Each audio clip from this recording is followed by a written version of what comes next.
Hey, it's Kevin DeWitt here. Welcome to another plugin knowledge session. In this session, we're going to continue on with our iZotope Ozone 8 trek, and we're going to look at the Vintage Compressor module. So this module is unlike the other compressors in Ozone 8. This is emulating sort of analog hardware style plugins or hardware. But as the manual states, it's an emulation of a vintage compressor that doesn't exist. So they've tried to take the best of everything and make a analog sounding compressor that doesn't really emulate anything exact. All right, so they haven't tried to emulate one particular model or anything like that. They've just tried to take the best of what they like and combine it to make a compressor. So it's going to be a fairly simple sort of plugin to look at, and the controls are going to be very basic as long as you know how to use a compressor. But let's run through it and have a bit of a listen and see what we think about it.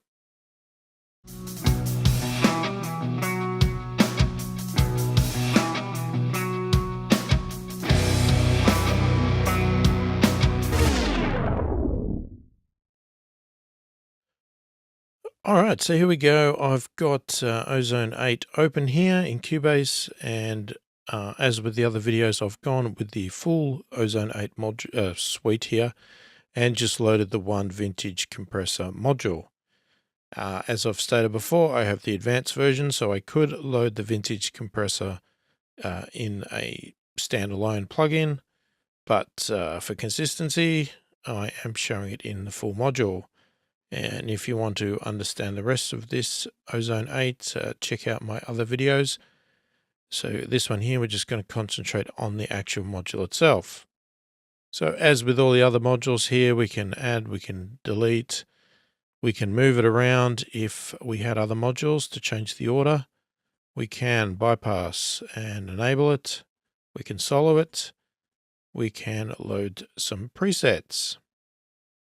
So the interface itself is fairly simple and very basic looking, so it's nice and clean. We've got some modes here, which I will explain in a minute, but I'm going to more read from the manual because they're better to explain them than me. We have the standard controls that we would have on any sort of vintage style compressor, or not any, but a lot of them. We have a threshold, we have a ratio, attack, release, then we have a gain control, and we also have an auto gain.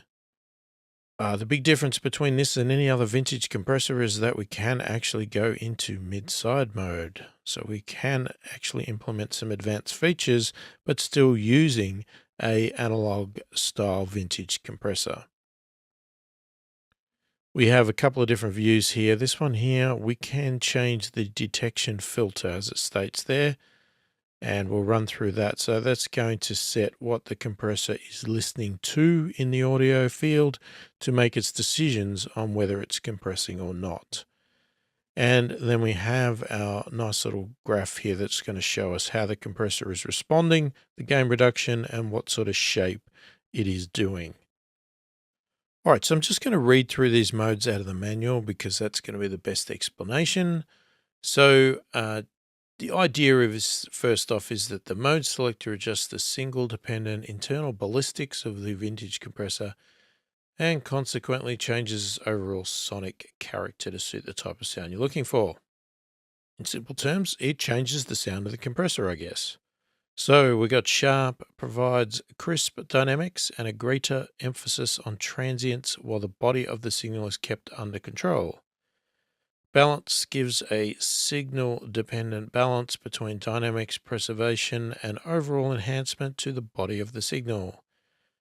And smooth mode smooths out transient and dynamic material, but enhances and brings out the rest of the signal, leading to a thicker and fuller sound.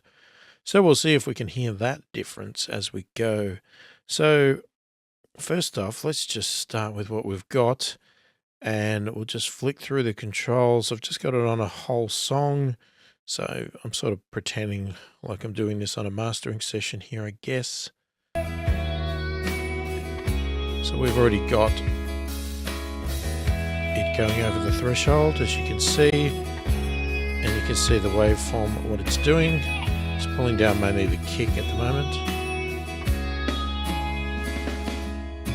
So the ratio can go quite high and we can get really heavy slamming compression there. Lots of distortion. So let's back it off a bit. You can hear that auto gain trying to compensate there. Actually turn that off. And here it gets quite soft. So now you would do the normal gain control. But let's put auto back on, let it work it out.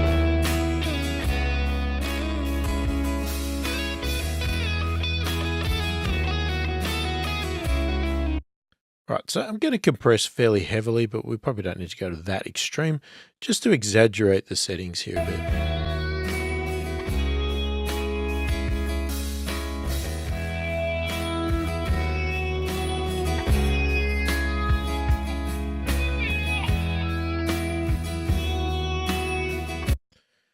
One of the features I always love about the iZotope compressors is this graph here, because it really does show you what the compressor's doing. And especially if you're new to understanding the attack and release, it gives you a really good graphical demonstration of what they are doing.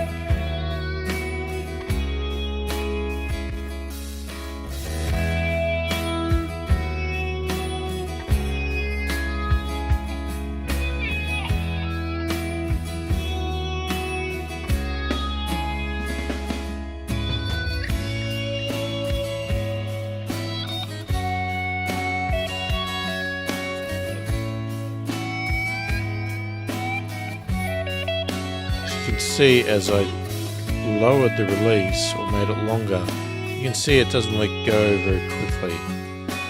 If I do this, we get a very narrow peak there where it lets go of the compressor quite quickly.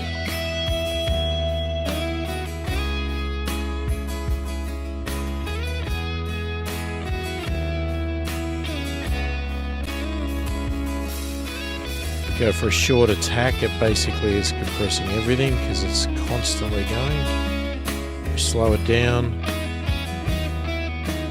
it actually misses quite a lot of information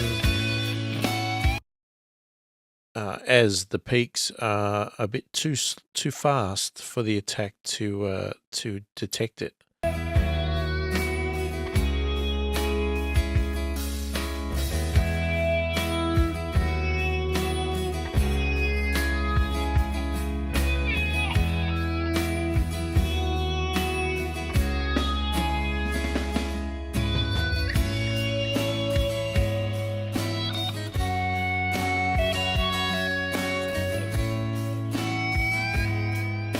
So I'm sort of over compressing at the moment, so let's now check out the different sounds. So we're in balance mode at the moment.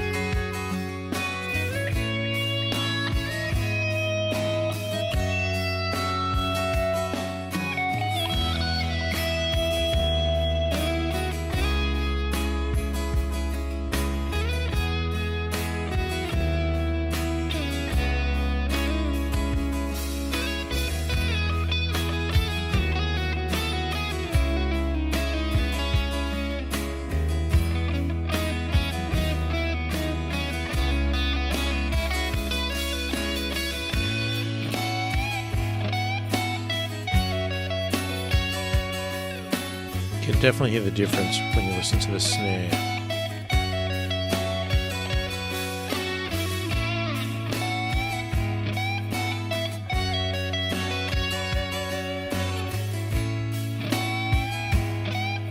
Smooth is definitely the subtlest of the lot, and you can see that from the wave graph there.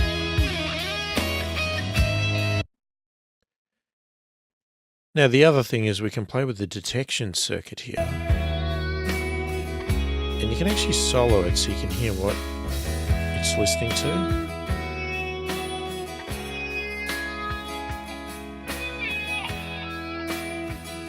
So if we do that, we start to eliminate a lot of the kick.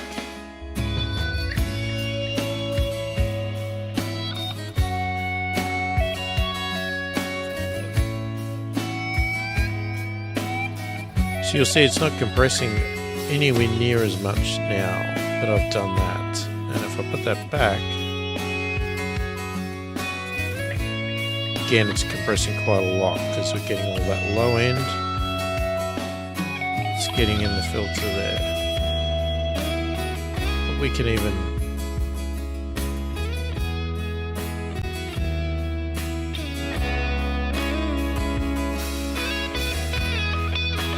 and in this case here we can actually boost it, so we can even exaggerate the frequencies or the detection circuit, so it compresses even more.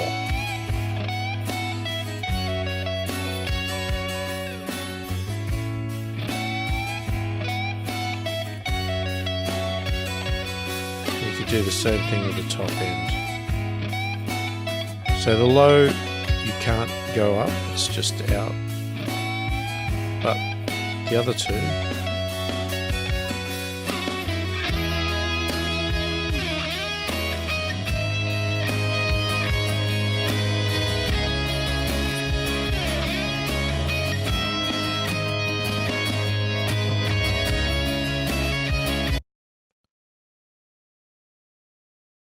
okay, and the other mode we can do is go into mid-side, so we could actually do different compression based on the sides or the mids.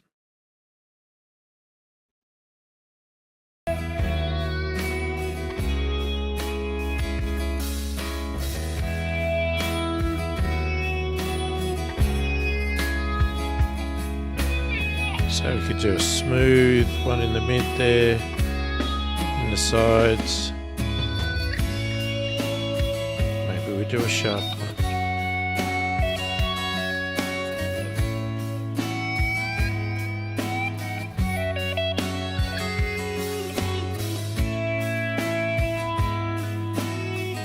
You can solo it to hear what we're doing.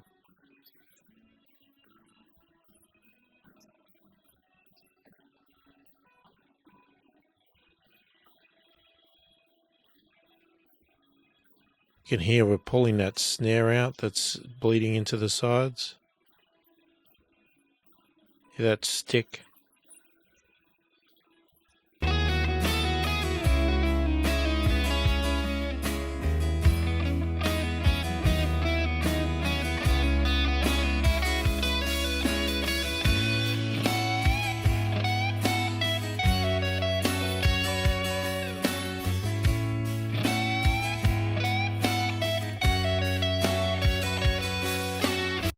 Now, I'm not sure why you would do this, but have a listen. I mean, if you had a very overpowering snare and it was in the sides as well, then maybe you'd do this. In this case, I wouldn't. But if you have a listen, so if I leave this bypassed, we're not doing the reduction with the snare, and then when I bring it in, you'll hear the snare lose some life and energy.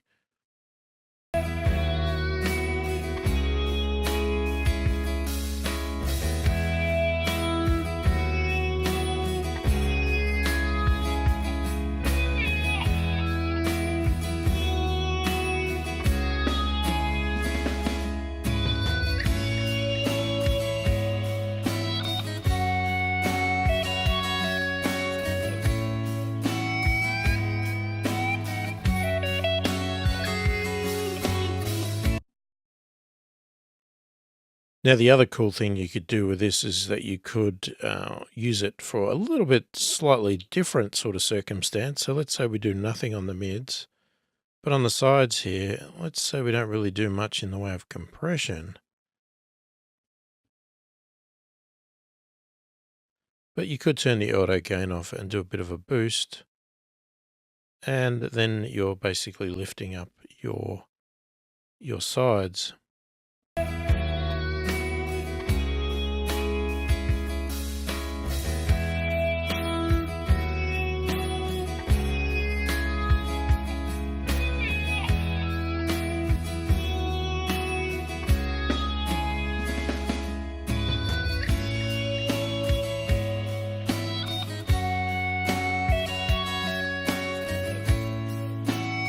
So I'm sort of increasing the room sound, the reverb sound, Not so much by using it as a compressor. You could obviously do both, but I'm doing it as a bit of a volume increase for the sides itself. So you can use these plugins creatively to do different sort of things. They don't have to always do exactly what you want, what you think they should do. You know, like I said, as in this case here, I've used it as a volume increase for the sides with a little bit of compression at the same time.